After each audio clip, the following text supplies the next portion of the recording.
Hey, अस्सलामुअलैकुम viewers.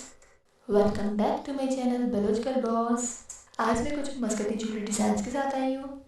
Designs देखने के लिए मेरे साथ वीडियो के एंड तक बने रहें। मेरे चैनल को लाइक, शेयर और सब्सक्राइब करना ना भूलें और ये बिल्कुल फ्री है। जैसे कि आप देख रहे हैं कि कंगन के डिज़ाइन चल रहे हैं जिसके साथ रिंग भी है। ये बहुत यूनिक और ट्रेडिशनल डिज़ाइंस हैं। अब यहाँ से नेकलेस डिज़ाइन स्टार्ट होते हैं। ये लटकन वाले डिज़ाइंस बहुत ज़्यादा फेमस हैं, आजकल बहुत चल रहे हैं। और जो बड़ी मालाएं आ रही हैं जैसे कि आपको वीडियो में नज़र आ रही हैं, ये भी बहुत खूबसूरत लगती हैं। बलूची ड्रेस का ये लुक दोबारा कर देती हैं।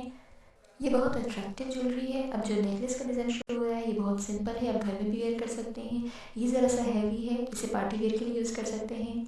इसके अलावा अगर आप लोगों को कोई ज्वेलरी, फैशन, ड्रेसिंग कुछ भी पूछना हो तो आप मुझे कमेंट बॉक्स में कह सकते हैं, मैं उस पर ज़रूर वीडियो बनाऊँगी।